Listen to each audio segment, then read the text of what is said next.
Friends, मेरा नाम है कपूर यादव और आप देख रहे हैं हमारा YouTube channel Kapoor Yadav study. तो फ्रेंड्स, आज हम देखने वाले हैं यहाँ पर आप देख सकते हैं साधारण ब्याज, सिंपल इंटरेस्ट के बारे में। इसकी आसान ट्रिक क्या होती है, इसको हम कैसे विद इन सेकेंड में सॉल्व कर सकते हैं, इसके बारे में आज हम डिटेल से जानने वाले हैं। तो बने रहिए वीडियो में अंत तक। और अगर आप चैनल पर नए हैं तो आपसे रिक्वेस्ट है चैनल को सब्सक्राइब कर लें और बेल आइकन दबा दें, जिससे हमारी वीडियो की नई नोटिफिकेशन आप तक पहुंचती रहे सबसे पहले। तो आइए शुरुआत करते हैं आज की इस वीडियो की। तो फ्रेंड्स देखो, यहाँ पर लिखा हुआ है साधारण ब्याज। तो साधारण ब्याज पढ़ने से पहले हमें तीन टर्म्स जानने जरूरी हैं। क्या है?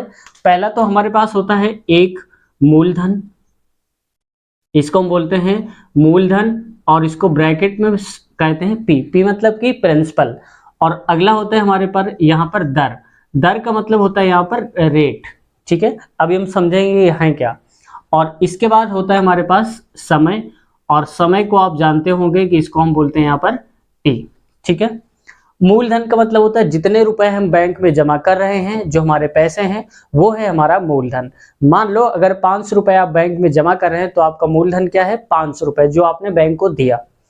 अब दर, दर का मतलब होता है रेट, यानी कि बैंक जो है वो आपको किस रेट पर इंटरेस्ट देगा, 3%, 2%, कितने परसेंट बढ़ा के पैसा देगा आपको हर साल, वो होता है हमारा रेट, यानी कि प्रतिशत।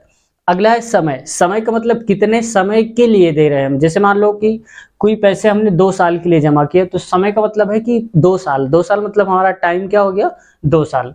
तो प्रिंसिपल जो हम पैसा देते हैं बैंक को जमा करने के लिए जो देते हैं, रेट जितने इंटरेस्ट पर जितने परसेंट का ब्याज देता है हमको, समय मतलब जितने समय के लिए हम पैसे को जमा करते हैं।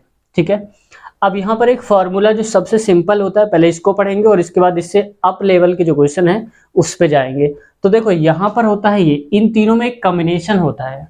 कॉम्बिनेशन का मतलब होता है सिंपल ब्याज। सिंपल ब्याज का मतलब है एसआई, सिंपल इंटरेस्ट, साधारण ब्याज। इसका फॉर्मूला क्या होता है? P into R into T और अपान में 100। ठीक है, मतलब कि अगर यहाँ पर हमारा मूलधन पता करना है कि हमने जैसे मान लो कि 500 रुपए दिए, कितने रुपए?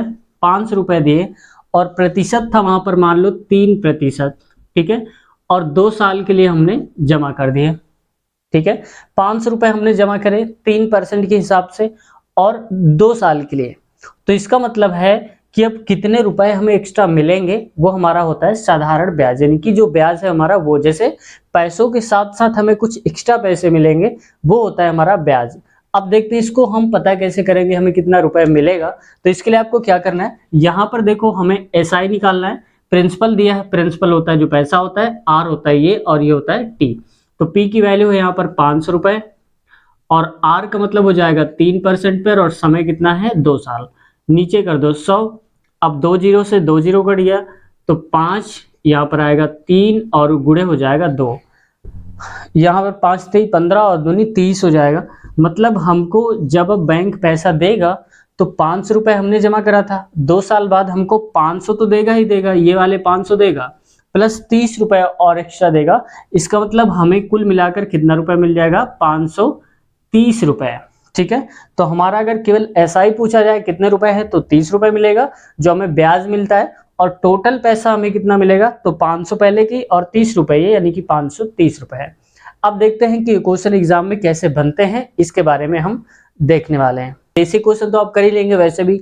अब इसके बारे में ऐसे इस टाइप के क्वेश्चन को हम कैसे सॉल्व करेंगे, तो देखो इसके पहले वाले क्वेश्चन में हमने बताया था आपको कि एसआई इक्वल होता है P into R into T, और अपान में हम क्या लिखते हैं? 100। ठीक है, और अगर मैं ये कहूं कि पी निकालना है तो कैसे करेंगे? तो ये तो पता है कि 100 यहाँ आ जाएगा और इसका मल्टीप्लाई यहाँ पर करा देंगे। ठीक है, आर निकालना है तो भी आ जाएगा। तो इस फार्मूले का यूज करके भी हम इस क्वेश्चन को निकालेंगे। अब पढ़ते हैं क्वेश्चन क्या है। कोई धन कितने % ब्याज दर से 3 वर्षों में 7 गुना हो जाता है? 7 गुना। देखो जब कभी भी गुना की बात हो, कितने टाइम्स हो जाता है, तो हमेशा हम क्या करते हैं यहाँ पर कि जैसे देखो 7 गुना लिखा हुआ है, तो 7 गुना का मतलब है 1 कम कर दो।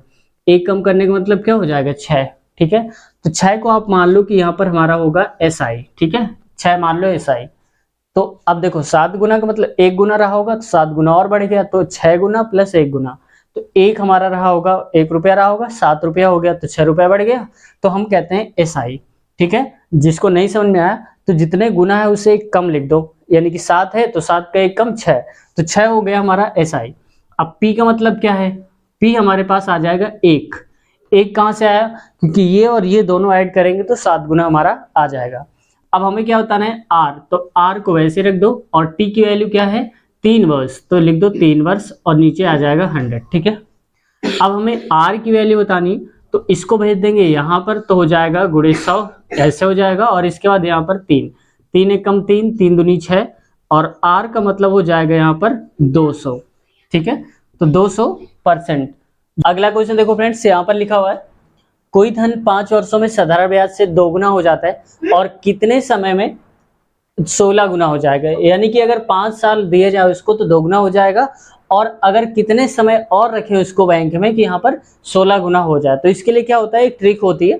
ट्रिक के लिए क्या करते हैं कि यहाँ पर हम लिखते हैं फॉर्मूला n2 - 1 अपान n1 - 1 और इंटू में लिखते हैं t। ठीक है, ये फॉर्मूला है। अगर आप फॉर्मूला नहीं पढ़ना चाहते हैं तो ऐसा कर सकते हैं कि लास्ट वाला गुना ये है, जैसे देखो इसको बोलेंगे n1 पहला वाला गुना और इसको बोलेंगे n2, तो जो दूसरा वाला गुना लिखा है n2 उसका एक कम कर दो। देखो 16 है तो एक कम करोगे तो कितना आएगा 15, और नीचे वाले में 2 है तो 2 गुना हो रहा है, तो 2 है तो एक कम कर दो तो 1 बचेगा, और गुणे में कर दो t, और t का मतलब है यहाँ पर 5, तो 5 वर्षों में हो रहा है तो 15 पने 75, तो यहाँ पर कितना आ जाएगा 75। तो पूछा क्या गया है कितने समय में, तो 75 साल लग जाएंगे, यानी कि इतने साल लग जाएंगे इसको 16 गुना होने पर। अब आते हैं नेक्स्ट क्वेश्चन में। अगला इसका टाइप है, इसमें बताया जा रहा है यदि ब्याज की दर 13% से बढ़ाकर 15% कर दें, यानी कि पहले 13 रही हो फिर 15 कर दें, तो 5 वर्षों का जो ब्याज है वो 50 रुपए ज्यादा मिल जाएगा। यानी कि अगर हम ये कहें कि सेम अमाउंट पे पैसा जमा किया गया, किसी ने 13% पे जमा किया और किसी ने 15% पे एक ही पैसा, तो 5 साल बाद क्या होगा कि 50 रुपए अधिक आ जाएगा। तो देखो सबसे पहले हमारे हिसाब से परसेंटेज का अंतर क्या है, 13 है और ये 15 है, तो कितना हुआ 2%। 2% का अंतर है, और कितने साल के लिए बात हो रही, 5 साल के लिए, और कितने रुपए एक्स्ट्रा मिल रहे हैं, इक्वल में ये लिख दो 50। ठीक है, 5 दूनी होता है 10, तो यहाँ पर 10 लिखेंगे और ये हो जाएगा 50। ये 10% है, तो इसको अगर हम 100% बनाएंगे तो 10 से गुणा कर देंगे, तो 10 से गुणा अगर इधर करेंगे तो 10 से गुणा यहाँ पर करेंगे, यानी कि 100% की जो वैल्यू हो जाएगी वो हो जाएगी हमारी 500 रुपए, और यही हमारा क्या हो जाएगा आंसर हो जाएगा। तो आई होप वीडियो आपको पसंद आई होगी, और इसके आगे हम इसे कंटिन्यू करेंगे। आगे नेक्स्ट पार्ट में हम इसके क्वेश्चंस लेंगे, जो भी और भी हाई लेवल के क्वेश्चंस हैं उनको देखेंगे। तो आई होप वीडियो पसंद आई होगी। अगर आप चैनल पर नए हैं तो चैनल को सब्सक्राइब कर दें और बेल आइकन दबा दें, और मिलते हैं नेक्स्ट वीडियो में नए पार्ट के साथ, नए क्वेश्चंस के साथ इनके अलावा। तो तब तक के लिए टेक केयर, बाय बाय।